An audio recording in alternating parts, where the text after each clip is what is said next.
श्री शिवाय नमस्तुभ्यम। ओम नमः शिवाय। जय श्री कृष्णा। राधे राधे। हर हर महादेव। ओम नमो भगवते वासुदेवाय नमः। जय श्रीमन नारायण। दोस्तों आज आप सुनेंगे बृहस्पतिवार यानी गुरुवार व्रत कथा। आइए चलिए सुनते हैं बृहस्पतिवार व्रत कथा। प्रेम से बोलिए विष्णु भगवान की जय हो। तो आइए श्री हरि विष्णु और माँ लक्ष्मी का ध्यान करते हुए कथा को प्रारंभ करते हैं। पौराणिक कथा के अनुसार प्राचीन समय की बात है। भारतवर्ष में एक राजा राज्य करता था। वह बड़ा ही प्रतापी और दानी था।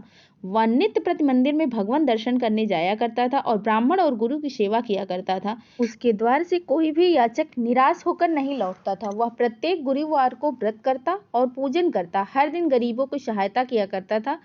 परंतु यह सब बात उसकी रानी को बिल्कुल भी अच्छी नहीं लगती थी। वह ना तो व्रत किया करती थी और ना ही किसी को एक पैसा दान देती थी और राजा को भी ऐसा करने से मना किया करती थी। एक समय की बात है, राजा शिकार खेलने वन को गए हुए थे। घर पर रानी और दासी थी। उसी समय गुरु बृहस्पति साधु का रूप धारण करके राजा के दरवाजे पर भिक्षा मांगने आए। साधु ने रानी से भिक्षा मांगी तो वह कहने लगी, हे साधु महाराज, मैं इस दान पुण्य से तंग आ गई हूँ। इस कार्य के लिए तो मेरे पति देव ही बहुत हैं। अब आप ऐसी कृपा करें कि हमारा सारा धन नष्ट हो जाए और मैं आराम से रह सकूं। साधु रूपी बृहस्पति देव ने कहा, हे देवी, तुम तो बड़ी विचित्र हो। संतान और धन से इससे कोई भला दुखी होता है? इसको तो सभी चाहते हैं। पापी भी पुत्र और धन की इच्छा करता है। अगर तुम्हारे पास अधिक धन है तो भूखे मनुष्य को भोजन करवाओ, प्याऊ लगवाओ, ब्राह्मणों को दान दो, धर्मशालाएं बनवाओ, कुआं, तालाब, बावड़ी, बाग बगीचे आदि का निर्माण करवाओ तथा निर्धनों की कुंवारी कन्याओं का विवाह भी कराओ और यज्ञादि आदि करो। कार्य के करने से आपके कुल का और आपका नाम परलोक में भी सार्थक होगा और स्वर्ग की प्राप्ति होगी। किंतु रानी साधु की इन बातों से खुश नहीं हुई। उसने कहा, हे साधु महाराज, मुझे ऐसी धन की आवश्यकता बिल्कुल भी नहीं है जिसको मैं अन्य लोगों में दान देती फिरूं, जिसको रखने और संभालने में ही मेरा सारा समय नष्ट हो जाए। तब साधु ने कहा, हे देवी, अगर तुम्हारी ऐसी इच्छा है तो जैसा मैं तुम्हें बताता हूँ वैसा ही तुम करना। हर बृहस्पतिवार के दिन घर को लीपना, अपने केसों को पीली मिट्टी से धोना, राजा से कहना वो दाढ़ी कटवाए, भोजन में मांस मदिरा खाना, कपड़े धोबी के यहाँ धुलने के लिए देना। इस प्रकार 7 बृहस्पतिवार करने से तुम्हारा सब धन नष्ट हो जाएगा। और ऐसा कर साधु महाराज रूपी बृहस्पति देव अंतर्ध्यान हो गए। रानी ने साधु के कहे अनुसार 7 बृहस्पतिवार तक वैसा ही करने का विचार किया। साधु के बताए अनुसार कार्य करते हुए केवल 3 बृहस्पतिवार ही बीते थे कि उसकी समस्त धन संपत्ति नष्ट हो गई। भोजन के लिए दोनों समय परिवार तरसने लगा तथा सांसारिक भोगों से दुखी रहने लगा। तब वह राजा रानी से कहने लगा, रानी, तुम यहाँ पर रहो, मैं दूसरे देश जाता हूँ, क्योंकि यहाँ पर मुझे सभी मनुष्य जानते हैं, इसीलिए मैं यहाँ पर कोई काम नहीं कर सकता। मैं अब परदेश जा रहा हूँ, वहाँ कोई काम धंधा करूंगा, शायद हमारे भाग्य भी बदल जाए। ऐसा कहकर राजा प्रदेश को चला गया। वह वहाँ जंगल से लकड़ी काट कर लाता और शहर में बेचता। इस तरह अपना जीवन व्यतीत करने लगा। पर राजा के बिना रानी और दासियां दुखी रहने लगे। किसी दिन भोजन मिलता और किसी दिन नहीं, जल पीकर ही सो जाते। एक बार रानी और दासियों को 7 दिन तक बिना भोजन के रहना पड़ा। तो रानी ने अपनी दासी से कहा, हे दासी, यहाँ पास ही के नगर में मेरी बहन रहती है, वो बड़ी ही धनवान है, तो उसके पास जा और वहां से 5 सेर बेझर मांग के ले आ, जिससे कुछ समय के लिए गुजारा हो जाए। तब दासी रानी की बहन के पास गई। रानी की बहन उस समय पूजा कर रही थी। दासी ने रानी की बहन से कहा, हे रानी, मुझे आपकी बहन ने भेजा है, मुझे 5 सेर बेझर दे दो। दासी ने यह बात अनेक बार कही, परंतु रानी की बहन ने कोई उत्तर नहीं दिया, क्योंकि उस समय वह बृहस्पतिवार की कथा सुन रही थी। जब दासी को रानी की बहन से कोई उत्तर नहीं मिला तो वह बहुत दुखी हुई। उसे क्रोध भी आया और वह लौटकर रानी से बोली कि हे रानी, आपकी बहन बहुत घमंडी है, वह तो छोटे लोगों से बात ही नहीं करती। मैंने उससे बहुत प्यार से कहा, लेकिन उसने कोई उत्तर नहीं दिया और मैं वापस चली आई। रानी बोली, दासी, इसमें उसका कोई दोष नहीं है। जब बुरे दिन आते हैं तो कोई भी अपना सहारा नहीं बनता। अच्छे बुरे का पता तो विपत्ति में ही लगता है। अब तो जो ईश्वर की इच्छा होगी वही होगा। यह सब हमारे भाग्य का दोष है। उधर रानी की बहन ने सोचा कि मेरी बहन की दासी आई थी, परंतु मैं उससे नहीं बोली, इससे वह बहुत दुखी हुई होगी। अतः कथा सुनकर वह विष्णु भगवान का पूजन समाप्त कर वह अपनी बहन के घर आई और कहने लगी, हे बहन, बृहस्पतिवार का व्रत कर रही थी मैं। तुम्हारी दासी हमारे घर आई थी, परंतु जब तक कथा होती है तब तक हम लोग ना उठते हैं ना ही कुछ बोलते हैं, इसीलिए मैं नहीं बोली। कहो दासी, तुम क्यों आई थी? तब रानी बोली, बहन, हमारे घर में अनाज नहीं है, वैसे तुमसे कोई बात तो छिपी है नहीं, इस कारण मैंने दासी को तुम्हारे पास भेजा था 5 सेर बेझर लेने के लिए। रानी की बहन बोली, देखो बहन, भगवान बृहस्पति सबकी मनोकामनाएं पूर्ण करते हैं। देखो, शायद तुम्हारे घर में अनाज रखा हो और यह सुनकर दासी घर के अंदर गई तो वहां उसे एक घड़ा बेझर का भरा हुआ मिला। उसे बड़ी हैरानी हुई क्योंकि उसने एक एक बर्तन देख लिया था। उसने बाहर आकर रानी को बताया। दासी अपनी रानी से कहने लगी, हे रानी, देखो, वैसे तो हम जब अन्न नहीं मिलता था तब भी हम रोज व्रत की ही किया करते थे। अगर इनसे व्रत की विधि और कथा पूछ ली जाए तो उसे भी हम किया करेंगे। दासी के कहने पर रानी ने अपनी बहन से बृहस्पतिवार व्रत के बारे में पूछा। उसकी बहन ने बताया, हे रानी, बृहस्पतिवार को सूर्योदय से पहले उठकर स्नान करके बृहस्पतिवार का व्रत करना चाहिए, लेकिन उस दिन सिर नहीं धोना चाहिए। बृहस्पतिवार के व्रत में चने की दाल और मुनक्का से विष्णु भगवान का केले के वृक्ष की जड़ में पूजन करें तथा दीपक जलावें। उस दिन एक ही समय भोजन करें और भोजन पीले खाद्य पदार्थ का ही हो। कथा सुने। इस प्रकार करने से गुरु भगवान जल्दी ही प्रसन्न होते हैं, अन्न पुत्र धन देते हैं, मनोकामनाएं भी पूर्ण करते हैं। व्रत व पूजन की विधि बताकर रानी की बहन अपने घर लौट आई और रानी और दासी दोनों ने निश्चय किया कि बृहस्पति देव भगवान का पूजन जरूर करेंगे। 7 दिन बाद बृहस्पतिवार आया तो उन्होंने व्रत रखा। घुड़सवाल में जाकर चना गुड़ बिन लेके आई, उसकी दाल के केले की जड़ में पूजन किया, विष्णु भगवान का पूजन किया। अब पीला भोजन कहाँ से आए? दोनों बड़ी दुखी थे, परंतु उन्होंने व्रत किया था, इस कारण बृहस्पति देव भगवान प्रसन्न थे। एक साधारण व्यक्ति के रूप में 2 थालों में सुंदर पीला भोजन लेकर आए और दासी को देकर बोले, हे दासी, यह भोजन तुम्हारे और रानी के लिए, तुम दोनों भोजन कर लेना। दासी भोजन पाकर बहुत प्रसन्न हुई और रानी से बोली, हे रानी जी, भोजन कर लो। रानी को भोजन आने के बारे में कुछ भी पता नहीं था, इसीलिए दासी से बोली, जाओ तुम ही भोजन करो, क्योंकि तुम व्यर्थ ही हमारी हंसी उड़ाती रहती। तब दासी बोली, रानी, एक व्यक्ति अभी भोजन देकर गए हैं। तब रानी कहने लगी कि वह भोजन तेरे लिए ही देकर गए होंगे, तू ही जाकर भोजन कर। दासी ने कहा, वह व्यक्ति हम दोनों के लिए 2 थालों में भोजन देकर गए, इसीलिए मैं और आप दोनों एक साथ ही भोजन करेंगे। फिर दोनों ने गुरु भगवान को नमस्कार कर भोजन प्रारंभ किया। वह प्रत्येक बृहस्पतिवार का गुरु भगवान का व्रत करने लगी, पूजन करने लगी। बृहस्पति भगवान की कृपा से उनके पास धन हो गया, परंतु रानी फिर पहले की तरह ही आलस्य करने लगी। तब दासी बोली, देखो रानी, तुम पहले भी इसी प्रकार का आलस्य करती थी, तुम्हें धन रखने में कष्ट होता था, इस कारण सभी धन नष्ट हो गया। अब गुरु भगवान की कृपा से हमें धन की प्राप्ति हुई है तो तुम फिर से आलस्य कर रही हो। बड़ी मुसीबतों के बाद हमने यह धन पाया, इसीलिए हमें दान पुण्य करना चाहिए। तुम भूखे मनुष्यों को भोजन करवाओ, प्याऊ लगवाओ, ब्राह्मणों को दान दो, कुआं तालाब बावड़ी आदि का निर्माण करवाओ, मंदिर पाठशाला बनवाकर दान दो, कुंवारी कन्याओं का विवाह करवाओ। धन को शुभ कार्यों में खर्च करो, जिससे तुम्हारे कुल का यश बढ़ेगा और स्वर्ग प्राप्त होगा और पृथ्वी भी प्रसन्न होंगे। दासी की बात मानकर रानी ने इसी प्रकार के कर्म करने प्रारंभ कर दिए, जिससे उनका काफी यश फैलने लगा। एक दिन रानी और दासी आपस में विचार करने लगी कि न जाने राजा किस दशा में होंगे, उनकी कोई खोज खबर नहीं है। उन्होंने बृहस्पति देव से प्रार्थना की कि तब बृहस्पति देव ने रात में राजा को स्वप्न में कहा, हे राजा, उठ, तेरी रानी तुझको याद कर रही है, अब अपने देश को लौट जा। राजा प्रातःकाल उठकर जंगल से लकड़ियां काटकर लाने के लिए जंगल की ओर चल पड़ा। जंगल में गुजरते हुए वह सोचने लगा, रानी की गलती से उसे कितने दुख भोगने पड़ रहे हैं। राजपाट छोड़कर उसे जंगल में आकर रहना पड़ रहा है, जंगल से लकड़ियां काटकर उन्हें बेचकर गुजारा करना पड़ रहा। उसी समय उस जंगल में बृहस्पति देव एक साधु का रूप धारण करके आए और राजा के पास आकर बोले, हे लकड़हारे, तुम इस सुनसान जंगल में किस चिंता में बैठा है, मुझे बतलाओ। यह सुनकर राजा की आंखों से आंसू भर आए और साधु की वंदना करके बोले, हे प्रभु, आप सब कुछ जानते हैं। ऐसा कहकर राजा ने साधु को अपनी संपूर्ण कहानी सुना दी। महात्मा दयालु होते हैं। वह राजा से बोले, हे राजा, तुम्हारी पत्नी ने बृहस्पति देव के प्रति अपराध किया था, जिसके कारण तुम्हारी यह दशा हुई है। अब तुम किसी प्रकार की चिंता मत करो, भगवान तुम्हें पहले से अधिक धन देंगे। देखो, तुम्हारी पत्नी ने बृहस्पतिवार का व्रत करना प्रारंभ कर दिया है। अब तुम भी बृहस्पतिवार का व्रत करके चने दाल और गुड़ लोटे में डालकर केले की जड़ में पूजन करो, फिर कथा कहो। यह सुनो, भगवान तुम्हारी सभी मनोकामनाओं को पूर्ण कर देंगे। साधु को प्रसन्न देखकर राजा बोला, प्रभु, मुझे लकड़ी बेचकर इतना पैसा नहीं बचता जिससे भोजन करने के उपरांत भी कुछ बचा सकूं, और मैंने रात में अपनी रानी को व्याकुल देखा है। मेरे पास कोई साधन नहीं है जिससे मैं समाचार जान सकूं। फिर मैं बृहस्पति देव की कौन सी कहानी कहूं या सुनूं? मुझको तो कुछ भी मालूम नहीं है। साधु ने कहा, हे राजा, तुम किसी बात की चिंता मत करो। बृहस्पतिवार के दिन तुम रोजाना की तरह लकड़ियां लेकर शहर में जाओ, तुम्हें रोज से दुगना धन प्राप्त होगा, जिससे तुम भली भांति भोजन कर लोगे और बृहस्पति देव की पूजा का सामान भी आ जाएगा। बृहस्पति देव की कथा इस प्रकार है। प्राचीन काल में एक बहुत ही निर्धन ब्राह्मण था। उसके घर कोई संतान नहीं थी। वह नित्य प्रति पूजा पाठ किया करता था। उसकी पत्नी बहुत मालिनता के साथ रहती थी। वह न तो स्नान करती और न ही किसी देवता का पूजन किया करती थी। प्रातः काल उठते ही सबसे पहले भोजन करती, बाद में कोई अन्य कार्य किया करती थी। ब्राह्मण देवता बहुत दुखी थे। पत्नी को बहुत समझाते किंतु कोई परिणाम नहीं निकलता था। भगवान की कृपा से ब्राह्मण की पत्नी की कन्या रूपी रत्न प्राप्त हुई। वह कन्या अपने पिता के घर में बड़ी होने लगी। वह बालिका प्रातः स्नान करके भगवान विष्णु का जप करती। वह बचपन से ही बृहस्पतिवार का व्रत भी किया करती थी। पूजा पाठ समाप्त कर स्कूल जाती थी। अपनी मुट्ठी में जौ भरकर ले जाती और पाठशाला जाने के मार्ग में डालती हुई जाती।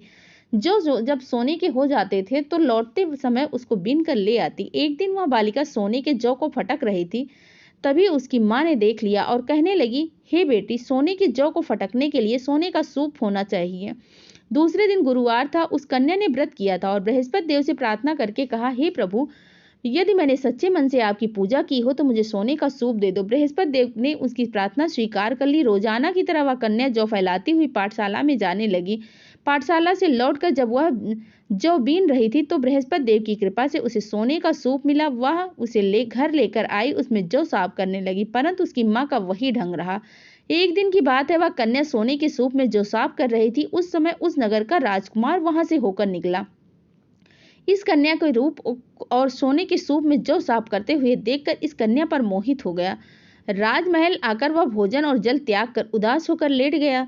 राजा को जब राजकुमार द्वारा अन्न जल त्यागने का समाचार मिला तो अपने मंत्रियों के साथ वह अपने पुत्र के पास आए और बोले, हे बेटा, तुम्हें किस बात का कष्ट है? किसी ने तुम्हारा अपमान किया है अथवा कोई और कारण? मुझे बताओ, मैं वही कार्य करूंगा जिससे तुम्हें प्रसन्नता होगी। तब राजकुमार ने अपने पिता की बातें सुनी और बोला, मुझे आपकी कृपा से किसी बात का कोई दुख नहीं है, ना ही किसी ने मेरा अपमान किया है, परंतु मैं उस लड़की के साथ विवाह करना चाहता हूँ जो सोने के सूप में जौ साफ कर रही थी।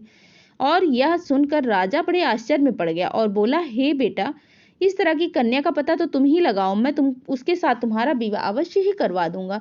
राजकुमार ने राजा को उस लड़की के घर का पता बतलाया। मंत्री उस लड़की के घर गया और राजा का आदेश ब्राह्मण को सुनाया। कुछ ही दिन बाद ब्राह्मण की कन्या का विवाह राजकुमार के साथ संपन्न हो गया।